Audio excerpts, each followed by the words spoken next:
लखनऊ में नशीले cough syrup मामले में ईडी की जांच का दायरा बढ़ता जा रहा है। ईडी यूपी के साथ मध्य प्रदेश, हिमाचल प्रदेश, उत्तराखंड, हरियाणा और झारखंड तक फैले इस सिंडिकेट की जांच करेगा। इसके लिए ईडी ने खाद्य सुरक्षा एवं औषधि प्रशासन विभाग से अब तक की गई कार्रवाई का ब्यौरा मांगा है। इसके आधार पर कोडिनयुक्त कफ सिरप का निर्माण करने वाली कंपनियों के साथ फर्मों पर भी शिकंजा कसा जाएगा। साथ ही सिंडिकेट की मदद करने वाले एफएसडीए के अधिकारियों को भी चिन्हित किया जा रहा है। ईडी ने कफ सिरप मामले को लेकर यूपी के कई शहरों में दर्ज 30 से अधिक एफआईआर के आधार पर बुधवार को prevention of money laundering act के तहत केस दर्ज किया है। ईडी के अधिकारियों ने मुख्य आरोपी शुभम जायसवाल की वाराणसी के आवास पर समन चस्पा कर उसे 8 दिसंबर को तलब होने को कहा है। वहीं दूसरी ओर एफएसडीए को पत्र लिखकर उसके द्वारा की गई कार्रवाई का ब्यौरा मांगा है। एफएसडीए ने इस मामले में अब तक 1 दर्जन से अधिक जिलों की फर्मों के खिलाफ 118 एफआईआर दर्ज कराई है। जांच में सामने आया है कि कई जगहों पर फर्जी फर्मों का संचालन हो रहा था, जो महज बिल्डिंग पॉइंट के रूप में कार्य कर रही थी। इन फर्मों के जरिए अब तक अरबों रुपयों के कफ सिरप की तस्करी अंजाम दी जा चुकी है।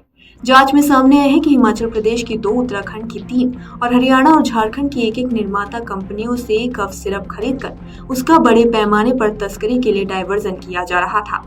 लखनऊ, कानपुर, लखीमपुर खीरी, बहराइच आदि जिलों से कफ सिरप नेपाल भेजा जा रहा था। इसी तरह बनारस और गाजियाबाद की फर्में बांग्लादेश भेज रही थी।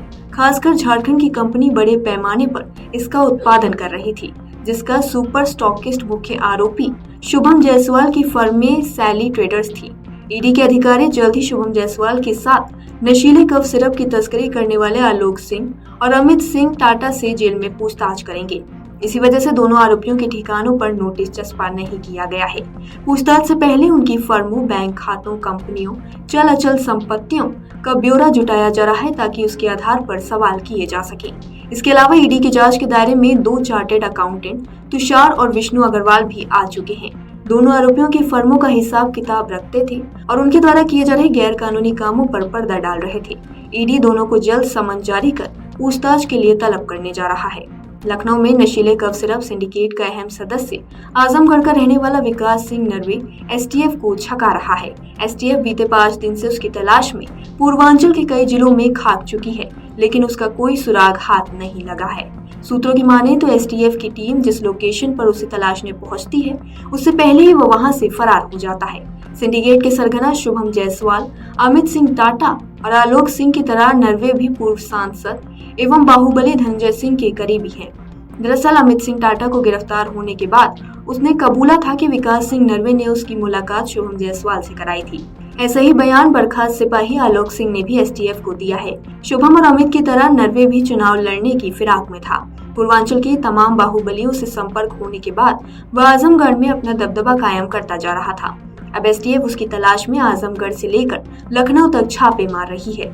उसके एक माफिया के संरक्षण में होने और दुबई भाग जाने की आशंका भी जताई जा रही है। पूर्व सांसद धनंजय सिंह की पत्नी श्रीकला के लोकसभा चुनाव लड़ने के दौरान विकास सिंह नरवे जौनपुर में खासा सक्रिय था और अपने लाव लश्कर के साथ लगातार प्रचार कर रहा था। उसे आखिरी बार राजधानी के एक निजी अस्पताल में इलाज के लिए भर्ती कैबिनेट मंत्री के साथ देखा गया था। इसके अलावा विकास सिंह, गौरव जायसवाल समेत कई अन्य आरोपियों की तलाश भी जारी है। अगर आप ये वीडियो YouTube पर देख रहे हैं तो हमारे चैनल को सब्सक्राइब करें और बेल आइकन को दबाना ना भूलें। अगर आप Facebook पर ये वीडियो देख रहे हैं तो हमारे पेज को लाइक करें।